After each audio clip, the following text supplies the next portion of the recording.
अगर देश में त्योहार का दिन हो और लोग खुशियां मना रहे हों, अपने इष्ट से प्रार्थनाएं कर रहे हों और उसी पल ये खुशियां दर्दनाक चीख पुकार में बदल जाए, तो इससे बुरा क्या हो सकता है।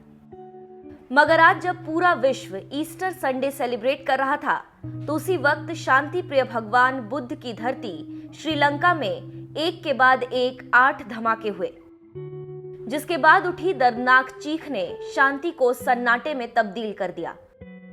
चर्च से लेकर होटल तक हुए ताबड़तोड़ धमाके ने पूरे विश्व को रुला दिया है। भारत के प्रधानमंत्री नरेंद्र मोदी ने श्रीलंका से दर्द साझा करते हुए ट्वीट किया है, श्रीलंका में हुए भयानक विस्फोटों की कड़ी निंदा करते हैं। हमारे क्षेत्र में इस तरह के बर्बरता के लिए कोई जगह नहीं है।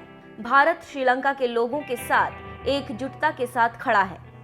मेरे विचार शोक संतप्त परिवारों के साथ हैं और घायलों के लिए प्रार्थना है।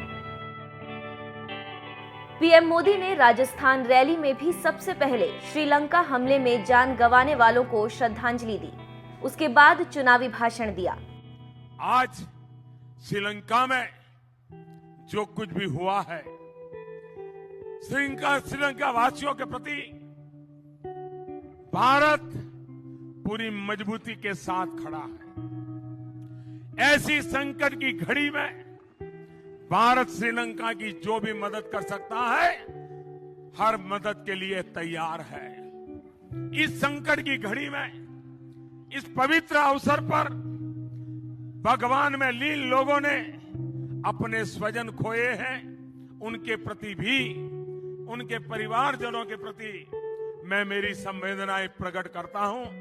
भाइयों बहनों, आप सब जब वोट देने जाएंगे,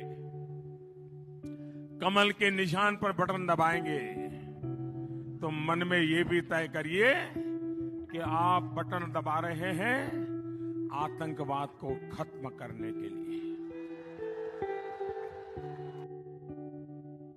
कांग्रेस अध्यक्ष राहुल गांधी ने ट्वीट कर कहा है कि कोलंबो में कई बम धमाकों की खबरों से मैं दुखी और परेशान हूं, जिसमें 100 से अधिक लोग मारे गए हैं और 300 से अधिक लोग घायल हुए हैं। मैं आतंकवाद के इस घृणित कार्य की कड़ी निंदा करता हूं।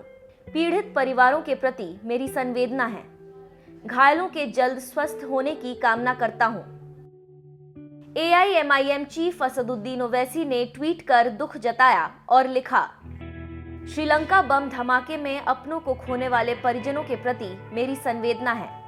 प्रार्थना के दौरान लोगों को आतंकित करना कायरता का सबसे बुरा रूप है। भारत के पड़ोस में हुआ आतंकी हमला ये एक और उदाहरण है कि हम अपने पड़ोस में हुए आतंक से कितने सजग हैं। कुमार विश्वास ने श्रीलंका में हुए बम धमाके पर ट्वीट किया है, आतंक से दहल रहे पड़ोसी श्रीलंका के प्रति हम सबकी संवेदनाएं हैं। आखिर हमारी मां ने कुछ दिन वहां बिताए हैं। भारत सरकार और सुषमा स्वराज से निवेदन है कि हर संभव मदद करें। हमारी साझा सांस्कृतिक विरासत इस पड़ोसी देश को हमसे मजबूती से जोड़ती है।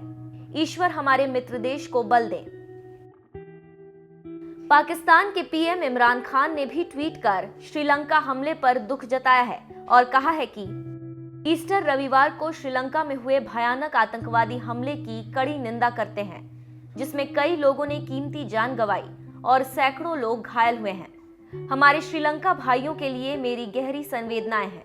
इस दुख की घड़ी में पाकिस्तान श्रीलंका के साथ पूरी एकजुटता से खड़ा है।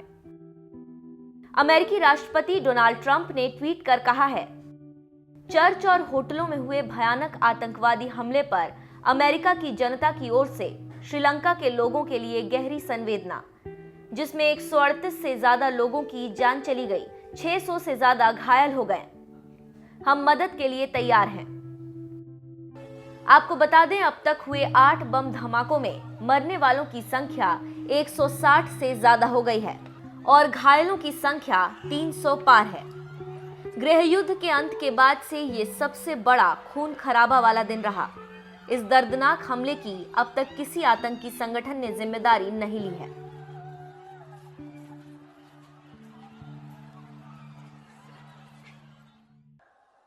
भाइयों बहनों, पाकिस्तान को मिली खुली छूट के कारण हमारे देश में आतंकी हमले बहुत आम बात थी। आज भी श्रीलंका में कितना भयंकर आतंकी हमला हुआ है। लोग भगवान यीशु की प्रार्थना कर रहे थे, चर्च में थे, ईस्टर का पर्व मना रहे थे, और आतंकवादियों ने जाकर के सैकड़ों लोगों को आज मार दिया है। भाइयों, क्या गुनाह था उनका? भगवान यीशु के चरणों में बैठ करके प्रार्थना कर रहे थे। यह आतंकवाद फैलता चला जा रहा है। भारत में भी आतंकवाद ने 40 साल में भारत के नाक को दम ला करके रखा हुआ है। हमारे वीर जवान तिरंगा लपेट करके उनका शरीर घर में लौट आता है। भाइयों, आए दिन हम बलिदान देते चले जा रहे हैं। भाइयों बहनों, इन आतंक के सरपरस्तों को सबक सिखाना चाहिए कि नहीं सिखाना चाहिए? इस देश से आतंक खत्म होना चाहिए कि नहीं होना चाहिए? वीरों की जिंदगी बचनी चाहिए कि नहीं बचनी चाहिए? और भाइयों बहनों, आतंक के सरपरस्तों को सबक सिखाने के लिए मैंने फैसला किया है।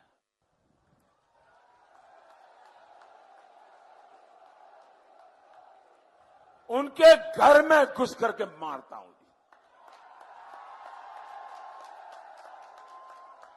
और ये सबूत मांग रहे, सबूत। अभी कुछ दिन से बंद हो गए, क्योंकि जैसे पब्लिक में गए तो पता चला पहले और दूसरे चरण में देश की जनता ने उनको ऐसे सबूत दे दिए, ऐसे सबूत दे दिए, उनका मुंह लटका हुआ है, मुंह लटका हुआ है। लेकिन साथियों, ध्यान रखिए, हमने आतंकियों को घर में घुसकर मारा, चोट उधर पड़ी और पीड़ा यहां पर हुई, आंसू यहां बहने लगे। भारत ने पाकिस्तान की धमकी से डरने की नीति को छोड़ दिया। ये ठीक किया ना मैंने? वरना आए दिन हमारे पास न्यूक्लियर बटन है, न्यूक्लियर बटन है, यही कहते थे। हमारे अखबार वाले भी लिखते थे पाकिस्तान के पास भी न्यूक्लियर है। तो हमारे पास क्या है भाई? ये दिवाली के लिए रखा है क्या?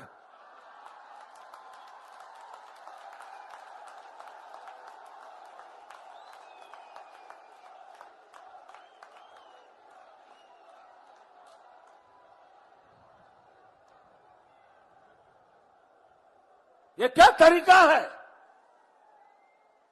भाइयों बहनों, हमने आतंकियों के मन में डर पैदा किया। ये ठीक किया कि नहीं किया? वरना आए दिन हिंदुस्तान में धमाके करते रहते थे। कभी अजमेर में धमाका, कभी समझौता एक्सप्रेस में धमाका, कभी मुंबई में धमाका, कभी हैदराबाद में धमाका, कभी काशी में, कभी अयोध्या में, कभी जम्मू में। 5 साल से सब बंद है ना, है कि नहीं? ये पुलिस वाले तो वही है भाई, पुलिस वाले तो वही है। ये बंद क्यों हुआ? ये बंद क्यों हुआ? क्या कारण है बंद हुआ? क्या कारण है बंद हुआ दोस्तों? अरे मोदी कारण नहीं है, ये आपके वोट की ताकत है कि मोदी ये कर पा रहा है। भाइयों बहनों, हमने पाकिस्तान की सारी हेकड़ी निकाल दी, उसे कटोरा लेकर दुनिया भर में घूमने के लिए मैंने मजबूर कर दिया है दोस्तों। ठीक किया कि नहीं किया? ठीक किया कि नहीं किया? आप खुश हैं? आपके आशीर्वाद है ना? आप बस 5 साल मुझे मौका दीजिए, फिर देखिए।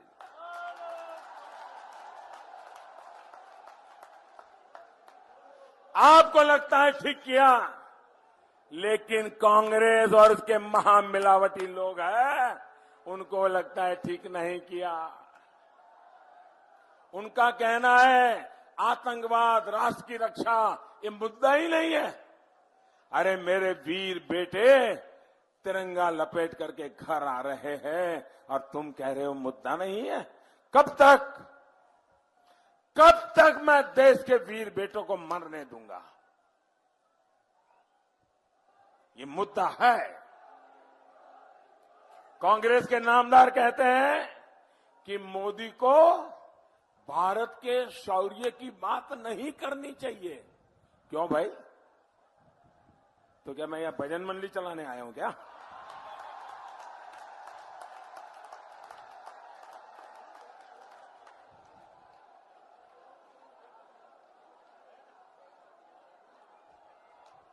क्या तरीका है ये? क्या आपको पता है कि कांग्रेस ऐसा क्यों कह रही है? साथियों, इसके पीछे एक पूरा इतिहास है जिसका अहम सेंटर ये बाड़मेर रहा है, राजस्थान रहा है। यहां की वीर माताएं रही है। यहां अनेक पूर्व सैनिक हैं जिन्होंने 1971 की लड़ाई में हिस्सा लिया था। तब हमारे सैनिकों के शौर्य के कारण पाकिस्तान का एक बड़ा हिस्सा हमारे कब्जे में आया था।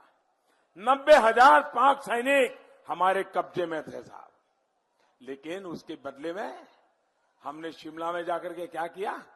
सरकार ने टेबल पर सब गंवा दिया जो जवान जीत करके लाए थे। दुनिया भर से जो दबाव भारत पर पड़ा और सरकार ऐसी कांप गई कि उन्होंने हस्ताक्षर कर करके मामला पूरा कर दिया। अगर उस समय मोदी होता तो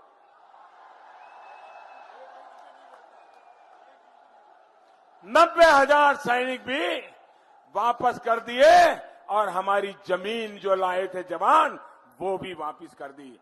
भाइयों और बहनों, वो सुनहरा मौका था। उस 90,000 युद्ध कैदियों के बदले में जम्मू कश्मीर की समस्या को हल करना, घुसपैठ की समस्या को हमेशा के लिए हल करना भारत के हाथ में तुरुप का पत्ता था भाइयों। लेकिन मौका गंवा दिया। परिणाम पूरा भारत आज भुगत रहा है। वहीं आज की स्थिति देखिए साथियों, भारत ने बिना युद्ध के पाकिस्तान की सीमा के भीतर घुसकर आतंकवादियों को ढेर कर दिया है। और पाकिस्तान पूरी दुनिया में रो रहा है। पूरी दुनिया भारत के साथ है आज। और ये होती है दमदारी सरकार।